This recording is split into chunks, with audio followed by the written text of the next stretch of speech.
శ్రీకాకుళం జిల్లాలోని ఉద్దాన ప్రాంతంలో కిడ్నీ వ్యాధి రోగులతో జనసేన అధినేత పవన్ కళ్యాణ్ ముఖాముఖి నిర్వహించాడు.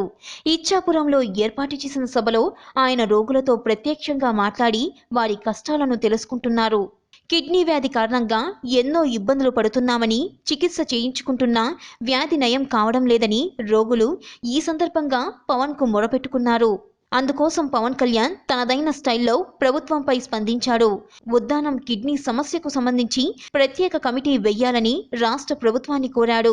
ఈ సందర్భంగా జనసేన అధినేత సినీ నటుడు పవన్ కళ్యాణ్ ఘాటుగా స్పందించాడు. శ్రీకాకుళంలోని ఇచ్చాపురంలోని మణికంఠ థియేటర్లో కిడ్నీ వ్యాధిగ్రస్తుల సమస్యలను ప్రత్యక్షంగా తెలుసుకుని సమస్యపై ఏపీ ప్రభుత్వం 48 గంటల్లో స్పందించాలని, సమస్య పరిష్కార దిశగా ప్రయత్నాలు మొదలుపెట్టాలని ఆయన డిమాండ్ చేశారు. లేదంటే దీన్ని ఒక ప్రజా ఉద్యమంగా ముందుకు తీసుకెళ్తానని పవన్ ప్రభుత్వాన్ని హెచ్చరించారు. ఉద్దానంలో కిడ్నీ వ్యాధితో మరణించిన వారి పిల్లల్ని ప్రభుత్వం ఆదుకోవాలని, 48 గంటల్లో ఈ అంశంపై స్పందించి ఒక కమిటీని ఏర్పాటు చేయాలని కోరారు. ప్రజలు కూడా ఈ విషయంలో తమ సహాయ సహకారాలు అందించాలన్నారు. ఉద్దానం కిడ్నీ సమస్యపై తాను 5గురితో జనసేన తరపున ఒక కమిటీ వేస్తున్నానని ఆయన తెలిపారు. 15 రోజుల్లో రిపోర్టు తీసుకొని ముఖ్యమంత్రి దృష్టికి విషయాన్ని తీసుకెళ్తామని పవన్ స్పష్టం చేశారు. రాజధాని కోసం వందల కోట్లు ఖర్చు పెడుతున్నారు. ఇక్కడ మనుషులు చనిపోతుంటే ఎందుకు పట్టించుకోవడం లేదని పవన్ ఆగ్రహం వ్యక్తం చేశారు. ఉద్దానం సమస్యను పరిశీలించాల్సిన అవసరం ఉందని చెప్పారు. రాష్ట్ర వైద్య బడ్జెట్ 6,000 కోట్లుగా ఉంది. ఉద్దానం సమస్య పరిష్కారం కోసం 100 కోట్లు కేటాయించాలని కోరారు. డయాలసిస్ సెంటర్లు పెట్టడం సమస్య పరిష్కారం కాదని, తొలుత జబ్బును గుర్తించేందుకు కృషి చేయాలని పవన్ సూచించారు. సమస్య నుంచి రాజకీయ లబ్ధి పొందడం సరికాదని హితవు పలికారు.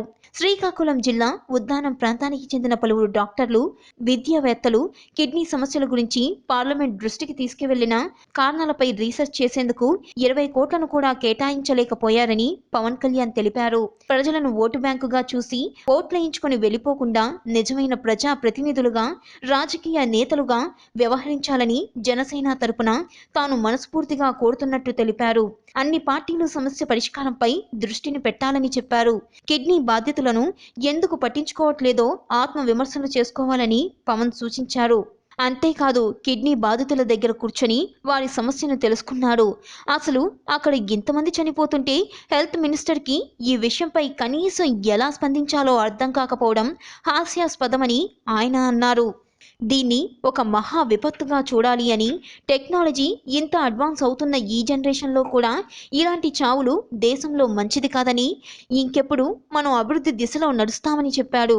2 రోజుల్లో ఏదో ఒకటి స్పందించకపోతే దీన్ని మహా ఉద్యమంగా చేస్తానని అన్నాడు. ఇక పవన్ మీటింగ్ తర్వాత ఆయన స్పీచ్పై పర్యటన నేపథ్యంలో శ్రీకాకుళం కిడ్నీ బాధితుల అంశంపై మంత్రి కామినేని స్పందించారు. ఉద్దానం కిడ్నీ బాధితుల సమస్యలు ప్రభుత్వం పరిశీలిస్తుందన్న ఆయన పవన్ కళ్యాణ్ బాధ్యత తీసుకొని బాధితులను పరామర్శించడం మంచిదేనన్నారు. పవన్ కళ్యాణ్ సూచనల్ని పరిగణలోకి తీసుకుంటామని కామినేని చెప్పారు. ఉద్దానంలో తాగునీటిలో సిలికాన్ ఎక్కువగా ఉండడంతోనే ఈ వ్యాధి వస్తుందని కొందరు నివేదిక ఇచ్చారని, అయితే కిడ్నీ వ్యాధికి మూల కారణం ఎవరూ చెప్పలేకపోయారని మంత్రి వివరణ ఇచ్చారు. కిడ్నీ వ్యాధి రాకుండా అన్ని గ్రామాల్లో శుద్ధి చేసిన నీటిని అందించేందుకు వాటర్ ఏర్పాట్లు చేస్తున్నామని తెలిపారు. శ్రీకాకుళం టెక్కాలిలో డయాలసిస్ సెంటర్లు ఏర్పాటు చేశామని, ఇందులో ప్రభుత్వ నిర్లక్ష్యం లేదని కామినేని వివరణ ఇచ్చారు. శ్రీకాకుళంలోని 7 మండలాల్లో కిడ్నీ బాధితులున్నట్టు గుర్తించామని, ప్రజల ఆహార అలవాట్లు, వాతావరణం, నీటి శాంపిల్స్ ముంబై ల్యాబ్స్కు పంపామని వెల్లడించారు. కాగా పవన్ వ్యాఖ్యలపై మంత్రి అచ్చెన్నాయుడు, ఎంపీ రామ్మోహన్ నాయుడు కూడా స్పందించారు. ఉద్దానం కిడ్నీ సమస్యల పరిష్కారం కోసం నిధుల కొరత లేదని, ఎన్ని కోట్లైనా వెచ్చించేందుకు ప్రభుత్వం సిద్ధంగా ఉందని వెల్లడించారు. సమస్య మూలాలను తెలుసుకునేందుకు పరిశోధనలు జరుగుతున్నాయని, అంతర్జాతీయ పరిశోధన సంస్థలకు కూడా పరిష్కారం దొరకలేదని వివరించారు. డయాలసిస్ ఆవశ్యకతను పవన్ గుర్తించాలని, ఉద్దానం సమస్యపై పార్లమెంట్లో చర్చించామని ఎంపీ రామ్మోహన్ రెడ్డి చెప్పుకొచ్చారు. శ్రీకాకుళంలో కిడ్నీ బాధితుల సమస్యలను తక్షణమే పరిష్కరించాలని జనసేన అధినేత పవన్ కళ్యాణ్ చేసిన డిమాండ్పై మంత్రి పర్తిపాటి స్పందించారు. కిడ్నీ సమస్యలు తీవ్రంగా ఉన్నట్లు ప్రభుత్వం దృష్టికి రాలేదని పల్లారావు అన్నారు.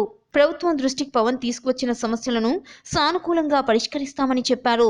కాంగ్రెస్ పాలకుల నిర్లక్ష్యం వల్లే శ్రీకాకుళం ప్రజలు కష్టాలు పడుతున్నారని ఆరోపించారు.